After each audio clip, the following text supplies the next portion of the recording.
दोस्तों, figure of speeches बहुत ही important ये टॉपिक है पोइट्री सेक्शन का।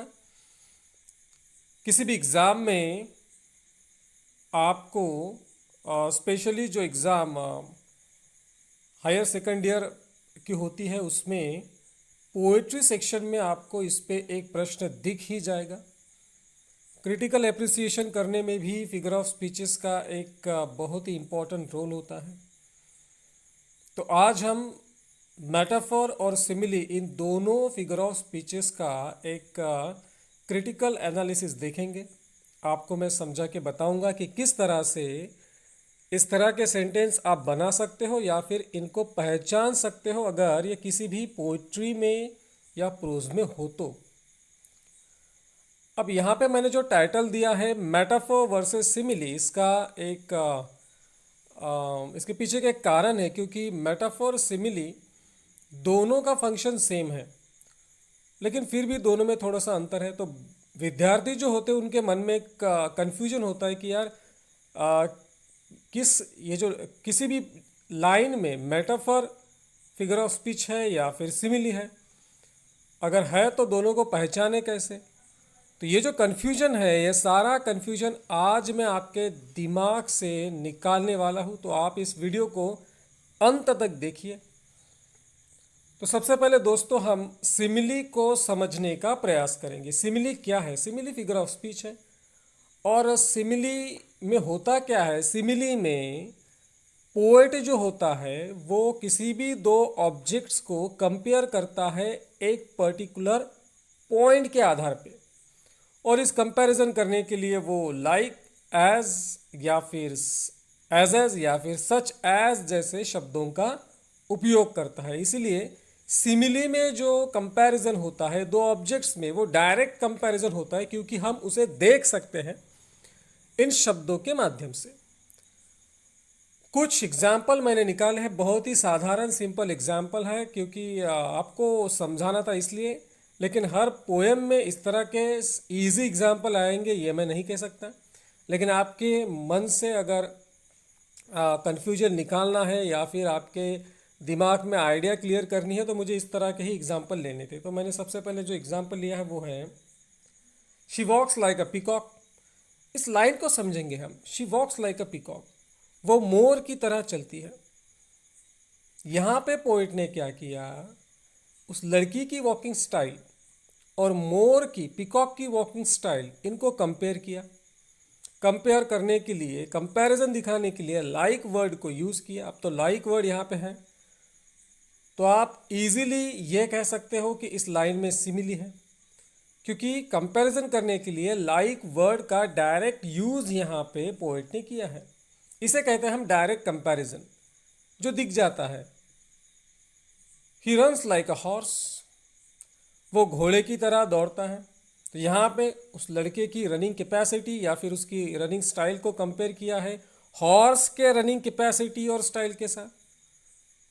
और इस कंपैरिजन को शो करने के लिए पोएट ने लाइक वर्ड को यूज़ किया है। तो यहाँ पे भी हमें ये डायरेक्ट कंपैरिजन दिख रहा है। We are as strong as lions, तो यहाँ पे कुछ लड़के हैं जो ये कह रहे हैं कि हम लॉयन की तरह स्ट्रांग है। तो उनकी स्ट्रेंथ और लॉयन की स्ट्रेंथ का यहाँ पे कंपैरिजन किया है। और यहाँ पे लाइक वर्ड नहीं है, यहाँ पे एजेस का यूज़ किया है राइटर ने। तो आप एजेस भी यूज़ कर सकते हो। तो एजेस हम पॉजिटिव डिग्री में यूज़ करते हैं और पॉजिटिव डिग्री में हम क्या करते हैं, कंपैरिजन ही करते हैं। वाइट एज फिदर, इस सेंटेंस को थोड़ा सा बड़ा करेंगे हम। White as feather, his shirt is white as feather. उसका जो शर्ट है वो फिदर की तरह वाइट है। फिदर क्या होता है, विंग्स पे, बर्ड के विंग्स पे फिदर्स होते हैं। तो फिदर वाइट कलर का है और शर्ट भी वाइट कलर का है, तो दोनों का कंपैरिजन हो गया। लेकिन वर्ड यहाँ पे यूज है as. His shirt is as white as feather. My house is as tall as tower. इस सेंटेंस को थोड़ा सा बड़ा किया मैंने क्योंकि समझता नहीं है आपको, इसलिए टॉल एज टावर को थोड़ा सा बड़ा किया। My house is as tall as tower, या फिर my house is tall as tower. तो मेरा जो घर है वो टावर की तरह बड़ा है, तो घर की हाइट टावर की हाइट का कंपैरिजन किया है एज वर्ड को यूज करके। Chhatrapati Shivaji Maharaj was brave as tiger, तो यहाँ पे छत्रपति शिवाजी महाराज की जो ब्रेवरी है उसका कंपैरिजन किया है टाइगर के ब्रेवरी के साथ।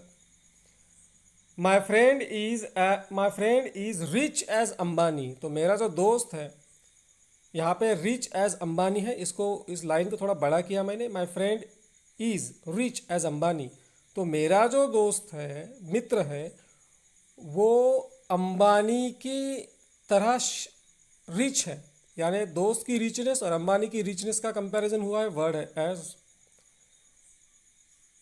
Light as such as feather, last का जो एग्जाम्पल है light such as feather, light का यहाँ पे मीनिंग है हल्का, प्रकाश नहीं, हल्का। My mind is light such as feather, मेरा जो मन है वो फीदर की तरह हल्का है, तो फीदर बहुत ही हल्का होता है। तो माइंड का जो लाइटनेस है और फीदर का जो लाइटनेस है इनका कंपैरिजन किया है सच एज वर्ड को यूज करके। तो मुझे आपको ये बताना है कि सिमिली में ऐसे कुछ वर्ड्स हैं जिनका उपयोग करके हम दो ऑब्जेक्ट्स का कंपैरिजन दिखा सकते हैं, इसीलिए इसे डायरेक्ट कंपैरिजन कहा जाता है। तो सिमिली में होता है डायरेक्ट कंपैरिजन और वर्ड्स यूज होते हैं लाइक, एज, सच एज या फिर एज, यही आपको ध्यान में रखना है। अब ये आएंगे हम मेटाफर की तरफ। मेटाफर में क्या होता है, तो मेटाफर में इनडायरेक्ट कंपैरिजन होता है। इनडायरेक्ट कंपैरिजन, कंपैरिजन तो होता है लेकिन वो इनडायरेक्ट होता है, वहाँ आपको कोई भी ऐसा वर्ड इस लाइन में नहीं दिखेगा जिससे आपको ये पता चले कि किसी भी दो ऑब्जेक्ट्स में यहाँ पे कंपैरिजन हुआ है। जैसे लाइफ इज अ जर्नी, तो जीवन एक प्रवास है, तो यहाँ पे लाइफ का कंपैरिजन हुआ है जर्नी के साथ, लेकिन हमें वो दिखता नहीं, वो छुपा हुआ है। इस लाइन को हम सिमिली भी बना सकते हैं, जैसे life is like a journey, अगर आपने लाइक लगा दिया तो ये सिमिली हो जाएगा, life is like a journey. अब देखिए बात समझ में आ रही है आपके कि मेटाफर में लाइक, सच एज या फिर एज जैसे शब्दों का उपयोग नहीं होता। मेटाफर में ऐसे शब्दों का उपयोग नहीं होता। मेटाफर में जो कंपैरिजन होता है वो इनडायरेक्ट होता है, दिखता नहीं हमें। Life is journey, my life is an open book, मेरा जो जीवन है वो खुली किताब की तरह है।